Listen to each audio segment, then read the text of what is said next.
दोस्तों नमस्कार। ये देखिए डीजल नलकूप बोरिंग है और 110 mm पीवीसी पाइप से हुई है और सिंचाई के लिए प्रयोग किया जाता है। एक कृषक भाई खड़े हैं। क्या नाम है आपका? हमारा नाम सुनील है। अच्छा, इससे कितना खेत की सिंचाई होती है? ये करीब 7-8 बीघा के लमसम है। अच्छा अच्छा, ये देखिए ये दोस्तों, कुछ इन लोगों का हाँ, खेत है और आस पड़ोस के लोगों का भी कुछ खेत है और इसमें बुआई हुई है। और ये खुली नाली से सिंचाई करते हैं कि प्लास्टिक की नाली पहले से? तो जो प्ला नालियाँ बनी बनी हैं खुली नाली से करते थे, लेकिन हाँ, अब प्लास्टिक की पाइपें ही बिछा के करते हैं। अच्छा हम्म, अच्छा, चलिए ठीक है। दोस्तों फिर बात करते हैं, थोड़ा सा इनकी फसल दिखाते हैं। ये दोस्तों देखिए गेहूं की फसल लगी हुई है और ये जो ये कृषक भाई बता रहे थे कि खुली नाली है, तो खुली नाली पहले की है। अब ये ज़्यादातर प्लास्टिक की पाइप से ही सिंचाई का कार्य करते हैं। क्योंकि पुरानी बनी है तो हमने सोचा आपको दिखा भी दें। ये देखिए दोनों साइड में गेहूं की फसल लगी है और वो आगे उधर जाके रोड है।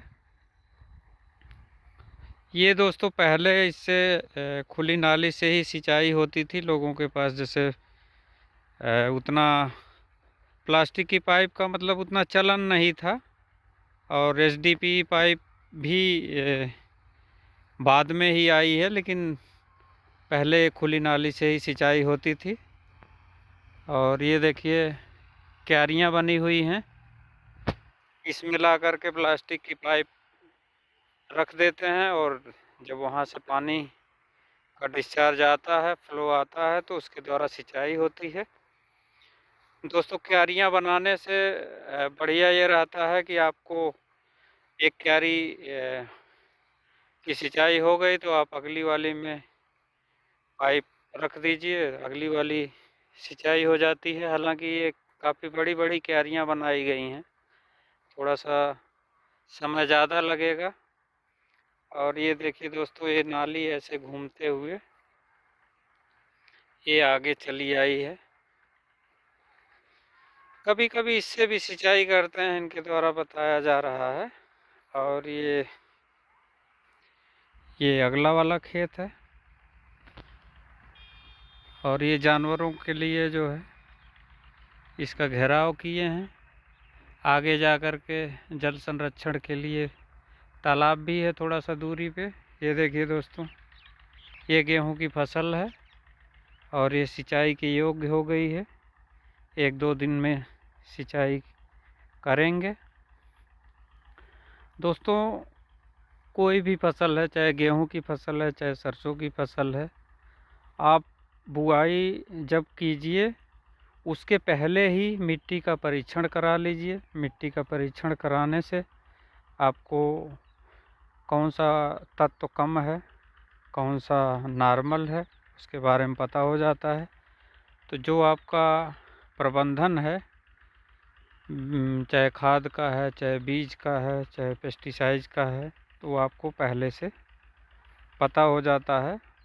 और कोई भी कार्य है, अगर आप सही ढंग से मैनेजमेंट आपका सही रहता है तो उसमें उत्पादन भी अच्छा होता है और कम श्रम और कम लागत भी लगती है। देखिए दोस्तों, गेहूं की फसल कितनी अच्छी है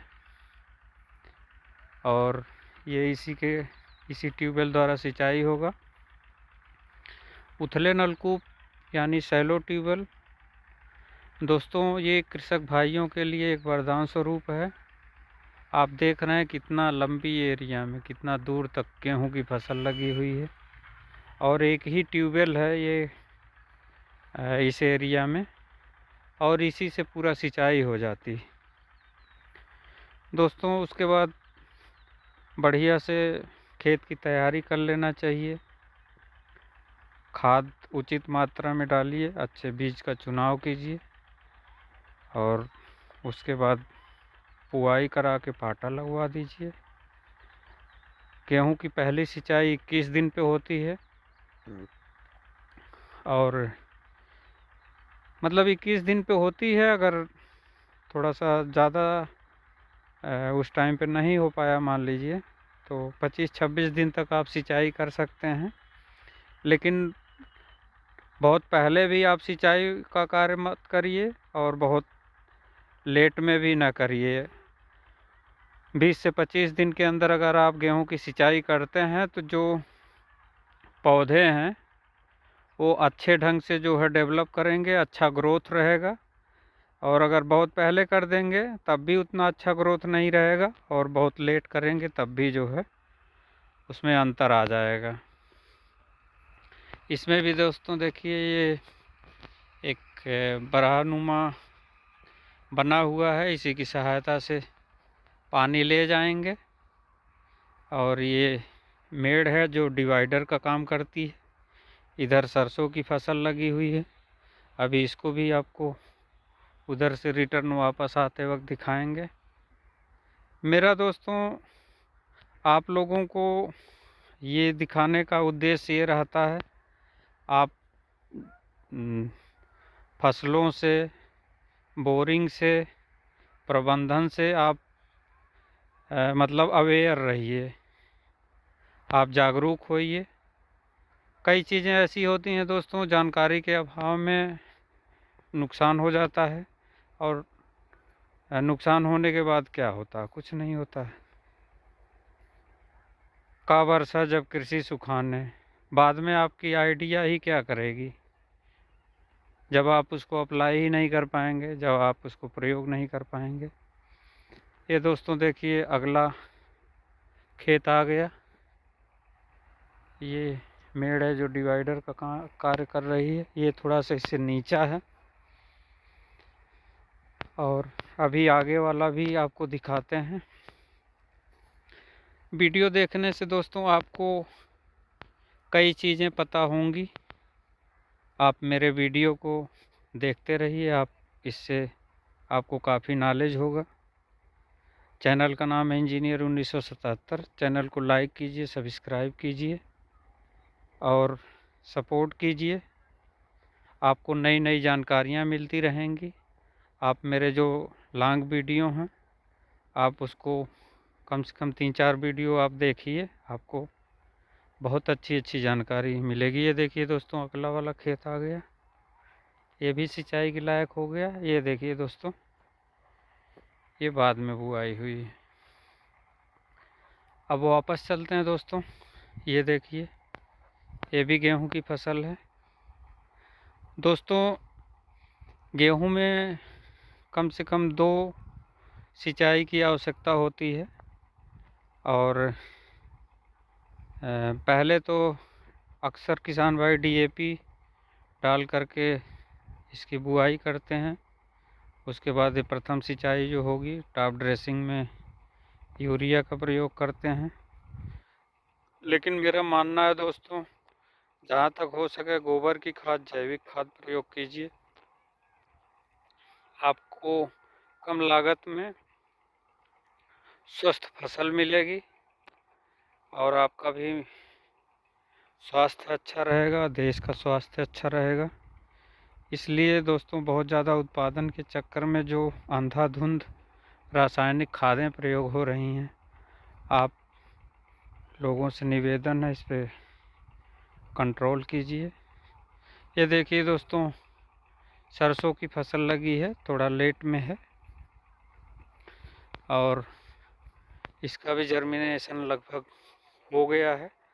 और दोस्तों जब इसमें हल्का हल्का मतलब जैसे बढ़ जाएगा,